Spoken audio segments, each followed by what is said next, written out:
Hello everyone, कैसे हैं आप सब। एक बार पुनः शिव कोचिंग क्लासेस पर स्वागत है। उम्मीद करता हूं आप सब अच्छे होंगे, मस्त होंगे, बेहतर होंगे। आप सभी की पढ़ाई बेहतर चल रही होगी। प्यारे बच्चों, आज हम बात करेंगे कैमरे में बंद अपाहिज, जो कि रघुवीर सहाय द्वारा लिखा गया है। ये आरोह का पाठ 4 है, यानी अध्याय 4 है बच्चों।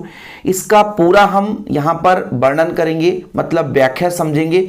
और एक चीज और है बच्चों, यदि आप लोग व्याख्या अच्छे तरीके से समझ लेते हैं तो किसी भी प्रकार से कोई भी क्वेश्चन पूछ दिया जाएगा, आपसे बन जाएगा। आप इतना मत समझना कि केवल एनसीईआरटी के ही क्वेश्चन पढ़ने से हम एग्जाम में अच्छे नंबर ला सकते हैं, ऐसा नहीं है बच्चों। क्वेश्चन चैप्टर के बीच से कहीं से भी क्वेश्चन पूछा जा सकता है। और ये कब बनता है? जब अच्छे तरीके से व्याख्या को समझते हैं। क्या होता है कि जैसे आप लोग गाइड से या किसी भी बुक से कुछ क्वेश्चन पढ़ के चले जाते हैं, फिर बाद में ऐसा लगता कि वो भी भूल गया और आपके अच्छे नंबर नहीं आते और कहते यही हैं कि हमने तो पूरा पढ़ा था।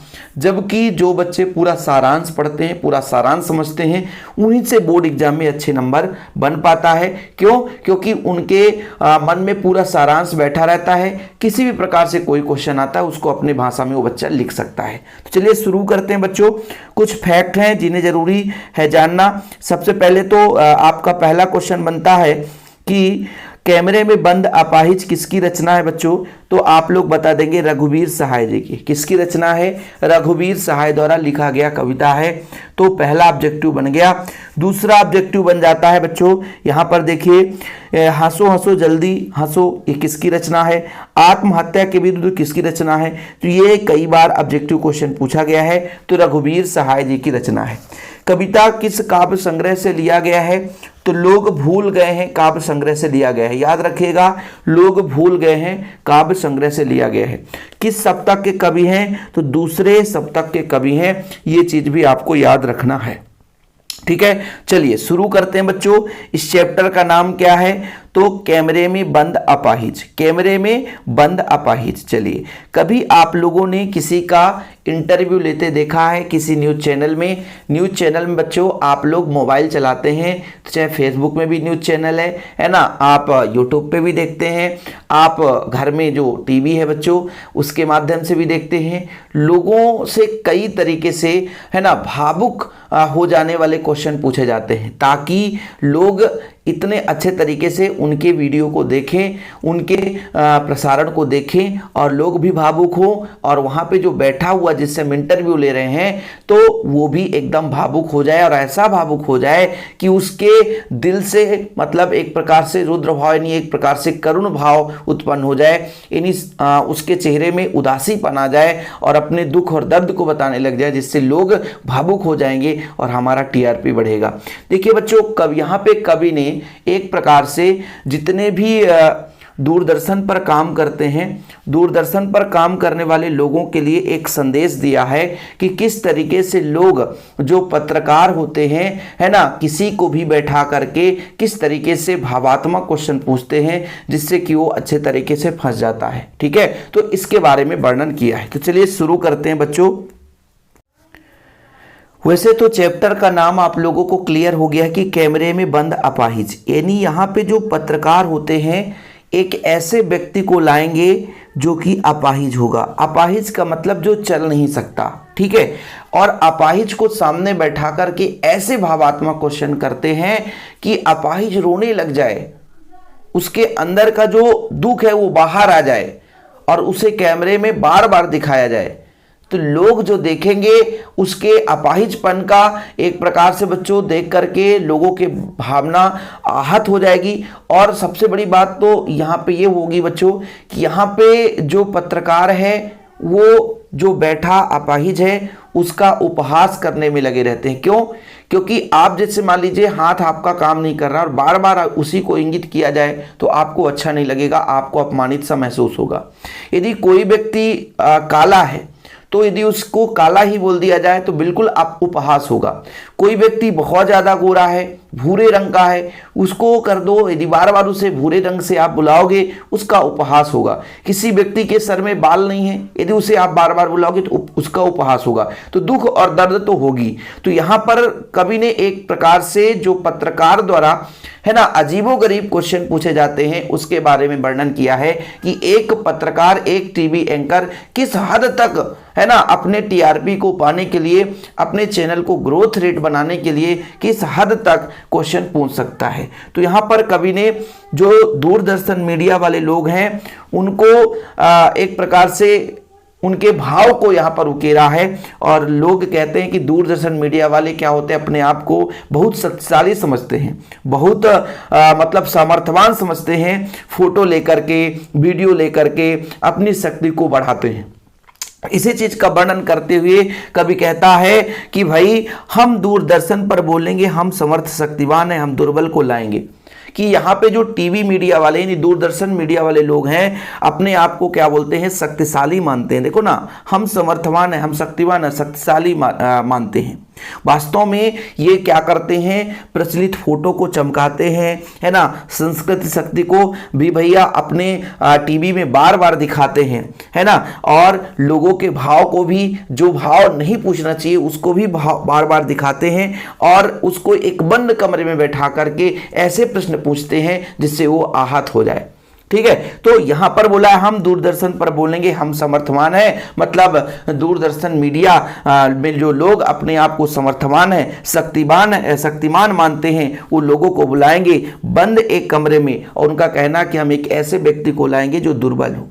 दुर्बल मतलब एक प्रकार से जिसके पास शक्ति ना हो, शक्तिहीन व्यक्ति को लाएंगे। जैसे एक मान लीजिए विकलांग ही व्यक्ति है, शक्तिहीन या विकलांग, दुर्बल को लाएंगे मतलब अपाहिज क्या होगा, तो विकलांग ही होता है। तो यहाँ पर दूरदर्शन मीडिया के माध्यम से कवि कहना चाहता है कि वो लोग चाहते हैं कि हम एक ऐसे व्यक्ति को लाएंगे जो बिल्कुल कमजोर होगा, है ना, कमजोर और जो दुर्बल होगा, जो शक्तिहीन होगा, ऐसे व्यक्ति को हम कैमरे के सामने में लाएंगे। ठीक, इसके आगे देखो, उससे पूछेंगे। कवि कहता है कि उनके माध्यम से सोचा जाता है कि उससे पूछेंगे तो आप क्या अपाहिज हैं, मतलब उसके अपाहिजपन का यहाँ पर क्या है, उपहास करेंगे। उनका मान रहेगा कि हम विकलांगता को उनको बार बार दिखाने की कोशिश करेंगे, विकलांगता के संबंध में बेतुके प्रश्न करेंगे।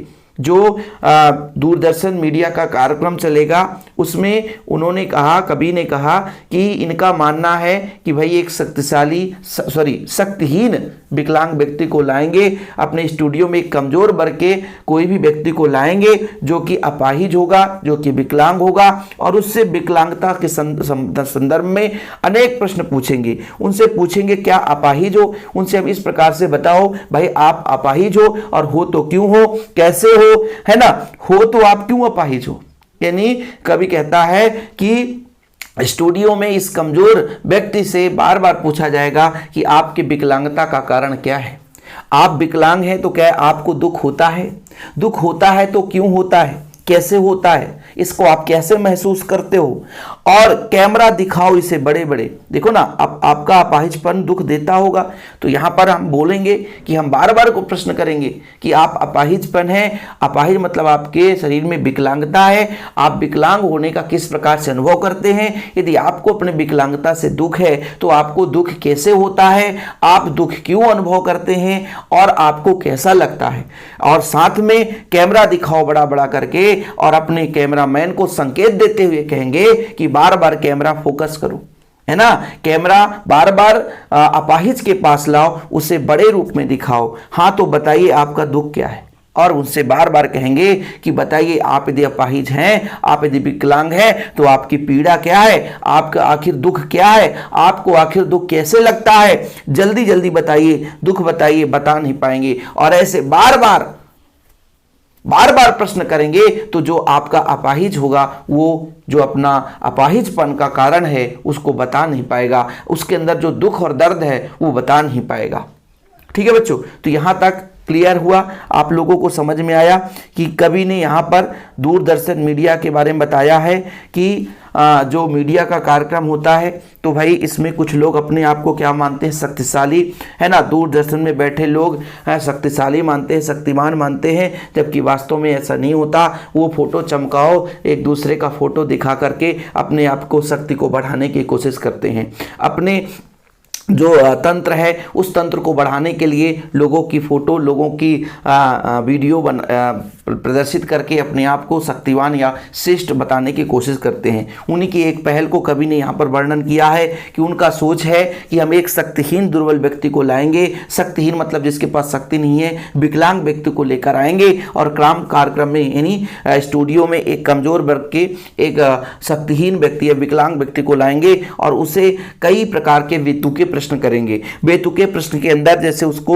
हम एक बंद कमरे में बैठा करके कैमरा के सामने बैठाएंगे और उससे पूछेंगे क्या आप अपाहिज हो, क्या आपके मन अंदर विकलांगपन का भाव है, आप अपाहिज भी हो तो क्यों हो, कैसे हो, ऐसा क्या कारण हो गया कि आप अपाहिज हो गया, कब से आप अपाहिज हो गए, और आप अपाहिज हैं तो आपको कैसा फील होता है, यदि दुख होता है तो क्यों होता है, दुख होने का कारण क्या है, दुख कैसे होता है, आप अन्य लोगों से कैसा तुलना करते हो, और इसे बार बार कैमरा में दिखाएंगे, कैमरा के सामने में उसके चेहरे को, है ना, चमकाएंगे। हाँ तो बताइए आपके मन में दुख क्या होता है, आपके अंदर जो पीड़ा क्यों है, आपके अंदर दुख क्या है, कैसे दुख होता है। इस कार्यक्रम के संचालन में उससे बार बार प्रश्न पूछेंगे और ऐसे प्रश्न करने पर वो बोल नहीं पाता है, अंततः अपने अंतस पीड़ा को व्यक्त नहीं कर पाता है, लोगों के समझ सक्षम वो अपने आप को क्या करता है, असहाय समझता है, अपने आप को कमजोर समझता है और उसकी भावना पीड़ा उसके चेहरे में आती है और उस चेहरे को लोग बड़े फोटो के करके बार बार दिखाने की कोशिश करते हैं।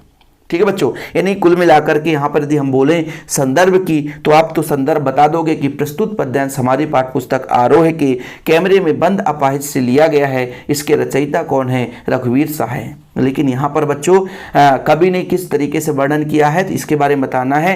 तो यहाँ पर कवि ने एक असहाय व्यक्ति को टेलीविजन मीडिया में किस प्रकार से क्रूर भाव से मतलब दिखाया जाता है, इसके बारे में वर्णन किया गया है कि मीडिया, टेलीविजन और मीडिया अर्थात दूरदर्शन मीडिया में किसी शक्तिहीन व्यक्ति के बारे में किस तरीके से बेतुके प्रश्न पूछकर उसके भावनाओं को आहत किया जाता है, इसके बारे में वर्णन किया है। ठीक है बच्चों, चलिए आगे बात करते हैं कि सोचिए बताइए आपको अपाहिज होकर कैसा लगता है। देखिए बार बार वही चीज, कैसा यानी कैसा लगता है। अब इसमें देखिए सोचिए बताइए मतलब लोग जो आपके पत्रकार साहब हैं, है ना, कैमरे के सामने में बैठा करके शक्तिहीन व्यक्ति यानी विकलांग व्यक्ति से प्रश्न, बेतुके प्रश्न, पीड़ादायक प्रश्न पूछते हैं और ये सिलसिला लगातार जारी रहता है। कहते हैं सोचिए, आप सोच कर बताइए, है ना, बताना पड़ेगा, आपको सोचना है ना, आपको सोचना है, जितना हो सकता है आप सोचिए, है ना, आपको विकलांगपन कैसा लग रहा है, सोचिए आपको अपाहिज होकर के कैसा लग रहा है, आप अपाहिज हैं, आपका शरीर में आपका शरीर जो है उतना काम नहीं कर रहा है, आप एक प्रकार से विकलांग व्यक्ति हैं, तो आपसे बेतुके प्रश्न तो पूछे ही जा रहे हैं। तो बोला भैया कि यहाँ पर लोग बेतुके प्रश्न पूछ करके, पीड़ादायक प्रश्न पूछ करके लगातार उसको, है ना, एक प्रकार से भावुक कर रहे हैं और कहते हैं कि सोचिए, आप सोच करके बताइए, है ना, कि विकलांग होकर के आपको कैसा लग रहा है, बताइए, है ना, बताइए ना आपको कैसा लग रहा। बार बार आप लोग आज भी देखेंगे, कभी आप लोग देखिएगा, इंटरव्यू देखिएगा, है ना, तो लोग ऐसे बेतुके क्वेश्चन करते हैं कि आप 10 साल पहले कैसे अनुभव कर रहे थे, ऐसे थे। वर्तमान में कोई प्रश्न ही नहीं, वर्तमान में शिक्षा स्वास्थ्य में कोई प्रश्न ही नहीं होगी कि आप कैसे प्रधानमंत्री बनेंगे, आप कैसे मुख्यमंत्री बनेंगे। ऐसा नहीं बोलेंगे कि आप जब इतने बड़े पद में हो तो आप कैसा काम कर रहे हो, ऐसा क्वेश्चन नहीं पूछते इंटरव्यू में। लोग यही पूछते हैं कि पुरानी चीज़ों के बारे में बताओ, शादी कब हुई, आपके बच्चे कैसे हैं, ये सारा क्वेश्चन। जबकि उनसे पूछना चाहिए कि आप प्रधानमंत्री बन गए हैं तो आपको अब शिक्षा के क्षेत्र में क्या करना चाहिए, आप कैसे कार्य कर रहे हैं। ठीक है, समझ रहे हैं ना। तो ऐसे आज भी लोग हैं, बेतुके लोग हैं। तो ऐसे ही दूरदर्शन मीडिया का पर्दाफाश कभी करते हुए कहता है कि लोग विकलांग व्यक्ति के सामने बेतुके पीड़ादायक प्रश्न का सिलसिला लगातार जारी रखते हैं और उससे बार बार प्रश्न पूछते हैं कि आपको अपाहिज होकर कैसा लग रहा है, आप सोच लो, सोच कर बताओ कि भाई आपको कैसा लग रहा है। हम दुख इशारे से खुद इशारे से बताएंगे क्या ऐसा हम उनको इशारे से भी बताएंगे कि आप सोचिए कैसे आपको लग रहा है विकलांगपन, बताइए, सोचिए, थोड़ी कोशिश करिए। बार बार उसको परेशान कर रहे हैं, मतलब उनकी भावनाओं से खेल रहे हैं, उनके बेतुके क्वेश्चन कर करके उनको मतलब एक प्रकार से भावुक कर रहे हैं और बार बार कहते हैं सोचिए, बताइए, थोड़ा कोशिश करिए, ज़रा सोच कर बताइए। क्योंकि वो व्यक्ति जो है ऐसी भावनाओं से क्वेश्चन करता है कि भाई वो व्यक्ति बोल ही नहीं पाता है। वो जब व्यक्ति बोल नहीं पाता तो बार बार जो पत्रकार है वो बार बार कहता है कि ज़रा सोचिए, आप अवसर खो देंगे, यह अवसर बार बार नहीं आएगा। आप एक बड़े मंच पर बैठे हैं, आप संवाद करने के लिए बैठे हैं, मीडिया के सामने बैठे हैं, आपको ऐसा सौभाग्यशाली अवसर नहीं मिलेगा। आप अपना दुख सार्वजनिक करने का अवसर मिला है, यह सुनहरा अवसर है, यह कभी दोबारा नहीं आएगा। आप अपने विकलांगपन के बारे में बताइए, आपको विकलांग होकर कैसा लग रहा है, यदि नहीं बन रहा है तो ज़रा थोड़ा सोचिए। और लगातार ऐसे प्रश्न करते हैं, लगातार ऐसे प्रश्न करते जाते हैं कि उसके मन में और भी ऐसे भाव, दुख का भाव उत्पन्न होते जाता है।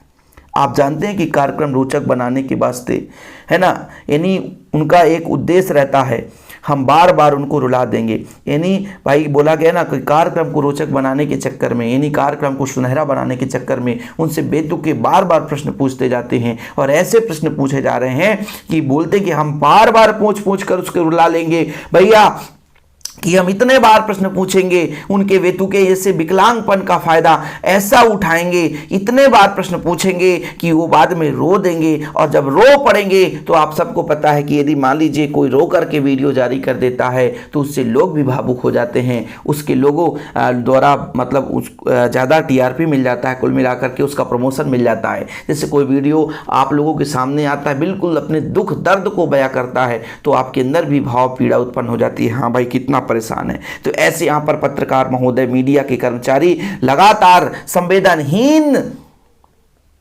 है ना, बिल्कुल मतलब असहनीय, दुख भरी, दर्द भरी शब्दों के माध्यम से बार बार उसके विकलांगपन का उपहास करते हैं और विकलांगपन को दिखाने की कोशिश करते हैं और बोलते हैं हम बार बार इतना प्रश्न पूछेंगे कि वो रोने लग जाएगा, इसका हम इंतजार करेंगे। और जब वो रोने लग जाएगा तो भाई साहब हम कैमरे को सामने ला करके उसके फोटो को दिखाएंगे और लोगों के मन में भाव उत्पन्न हो जाएगा। इनका यही उद्देश्य रहता है, जो संवाददाता होते हैं इनका यही उद्देश्य होता है कि सामने वाले बैठा व्यक्ति ऐसा बात बोले, ऐसे उसकी भाव आ जाए कि लोग उस भाव को समझें और इसके कारण हमारे चैनल पे क्या आ जाए, TRP आ जाए। समझ रहे बच्चों? देखो फिर हम पर्दे पर दिखलाएंगे, बोला ना, फूली हुई आंख, एक बड़ी तस्वीर, बहुत बड़ी तस्वीर और उनके ओंठों में कसमसाहट भी। आशा है कि आप उनकी अपंगता की पीड़ा मानेंगे। एक और कोशिश दर्शक, धीरज रखिए। देखिए अब इसका अर्थ समझिए। प्रस्तुत पद्यांश में कवि ने वर्णन किया है कि दूरदर्शन, टेलीविजन, मीडिया में, स्टूडियो में कैमरे के सामने बैठाकर विकलांग व्यक्ति को इस तरीके से भावात्मक प्रश्न पूछ करके लगातार उसको पीड़ा देते हैं कि वो व्यक्ति रोने लग जाता है। और जब रोने लग जाता है तो उसके चेहरे को बड़ा करके अपने पर्दे पर दिखलाएंगे, है ना। मतलब इतने बार प्रश्न पूछते हैं कि वो व्यक्ति या तो रोने लग जाएगा या रुलाने के लिए उनको प्रयास किया गया तो वो व्यक्ति क्या हो जाएगा, भावुक हो जाएगा। उसका चेहरा भी देखो ना, उसकी चेहरा जो है वो कैसा लगेगा बच्चों, देखो ना, उसकी ओंठों में एक कसमसाहट, बहुत बड़ी तस्वीर, आंखों की एक बड़ी तस्वीर, मतलब आंख में आंसू भर जाएंगे, चेहरा भी दर्द से उभरती लकीर जैसे नजर आएगी। और ऐसा देखकर उसको भैया जो आपका कार्यक्रम बना रहा है, जो आपका एक संवाददाता है, वो क्या करेगा, कैमरामैन को इशारा करेगा कि क्लिप लीजिए, है ना, संकेत करेगा कि उसकी आंख को केंद्रित करिए, आंख के साथ साथ चेहरे को केंद्रित करिए। कैमरामैन अत्यंत चतुराई के साथ उनके ओंठों को भी कैमरामैन कैद करेगा और उनके लाचारीपन का, उनके बेबसी का फोटो लेकर के बड़े पर्दे में दिखाएगा और दर्शकों तक पहुंचाएगा। यानी विकलांगपन होने के कारण, अपाहिजपन होने का कारण ये फायदा उठा रहे हैं और उसके अपाहिजपन या विकलांगपन के प्रश्न को बेतुके तोड़ मरोड़ करके प्रश्न पूछ रहे हैं, जिससे वो व्यक्ति परेशान होकर के, भावुक होकर के वो रोने लग जाएगा। और जब रोने लग जाएगा तो उसके मन में क्या आएगा, एक भाव उत्पन्न होगा रोने के, जिससे चेहरे में उदासीपन आ जाएगा, आंख सूज जाएंगे, आंख में भाई जो आपके फेस है, जो चेहरा है, उसमें भी कसमसाहट, ओंठों में कसमसाहट और पूरा दृश्य बदल जाएगा। ऐसी स्थिति में क्या करेगा पत्रकार करेगा, कैमरामैन को इशारा करता है, क्या करता है इशारा, कि आप उसके आंखों का फोटो लीजिए, आप उसके चेहरे का फोटो लीजिए, आप उसके ओंठों का फोटो लीजिए और एक बड़े पर्दे पर दिखाने के लिए कोशिश करेंगे, जिससे लोगों तक ये बात पहुंचेगा। ठीक है, हम दोनों एक संग रुलाने हैं। ठीक है, आप और वह दोनों, कैमरा बस करो, नहीं हुआ रहने दो, पर्दे पर वक्त की कीमत है, अब मुस्कुराएंगे हम। आप देख रहे थे सामाजिक उद्देश्य से युक्त कार्यक्रम। मतलब यहाँ पर सामाजिक उद्देश्य, कवि का कहना है कि यहाँ पर जो हम वर्णन कर रहे हैं वो किसके बारे में, एक प्रकार से सामाजिक उद्देश्य के बारे में। आप और वह दोनों, कैमरा बस करो, नहीं हुआ रहने दो। देखो, कहने का तात्पर्य है कि यहाँ पर बस करो, रहने दो, वक्त की कीमत है। देखो भाई, कार्यक्रम में जो कार्यक्रम को संचालित करता है उसे हम बोलते हैं संवाददाता, एक प्रकार से रिपोर्टर जिसे इंग्लिश में बोलते हैं। जब व्यक्ति के दीनहीन चेहरे को बार बार दिखाता है, बार बार उसके विकलांगपन का प्रश्न करता है, तो इस तरीके से संचालन लाखों प्रयास करने पे भी वो क्या होता है बच्चों कि परेशान हो जाता है। सामने वाला व्यक्ति क्या होगा, अभी तो यहाँ पर सिर्फ वर्णन कर रहा है कि लोग सोच रहे हैं कि हम कैमरे में लाएंगे, बार बार प्रश्न करेंगे, उसके मन में जब रोने लग जाएगा, उसके भाव को, संवेदनशील को हम उनके आँखों को, उनके ओंठों को बड़े पर्दे पर दिखाएंगे, लोगों तक पहुँचाएंगे। यही चीज़ तो सोच रहा है, लेकिन कार्यक्रम प्रयोक्ता के रूप में लेता है, प्रयोजन सिद्ध हुआ, देखने वाले लोग विकलांग चेहरे में दीनहीन भाव से विकलांगता उभरी बड़ी पीड़ा प्रदर्शन के रूप में लेंगे, किंतु अब भी वह विकलांग कार्यक्रम संचालन लाख प्रयासों के बाद भी रो नहीं रहा है। पर्दे पर वक्त की कीमत है, अब हम मुस्कुराएंगे। देखो ना, बोला ना, अब मुस्कुराएंगे हम। मतलब विकलांगता के लिए बार बार उकसाने की कोशिश कर रहे हैं, अपाहिजपन का उपहास कर रहे हैं, मजाक बना रहे हैं। उनके मन में ये भाव है कि हम बार बार ऐसे प्रश्न करेंगे, बेतुके प्रश्न करेंगे कि वो रोएगा तो उसको हम बड़े पर्दे पर दिखाएंगे, लेकिन फिर भी उसके मन में भाव फूटता है कि हम इस मतलब अब अनमोल समय में हम रो नहीं सकते, हम फिर से मुस्कुराएंगे, क्योंकि अपाहिजपन है तो क्या हुआ, लेकिन मुस्कुराने के लिए भगवान ने जो हमें समय दिया उसमें हमें पीछे नहीं आता। इस कविता से भी एक निष्कर्ष निकलता है कि भगवान ने जो हमें दिया ना, उसे प्यार से एक्सेप्ट करें और प्यार के साथ उसे अपने पास रखें। लोग क्या कहते हैं उससे फर्क नहीं पड़ना चाहिए, हमारे पास जो है उसी पे हमको सुख और आनंद का अनुभव करना चाहिए। तो यहाँ पर बच्चों थोड़ा सा इस भाव का अर्थ आप लोगों को एक बार फिर से रिवीजन करा देता हूँ।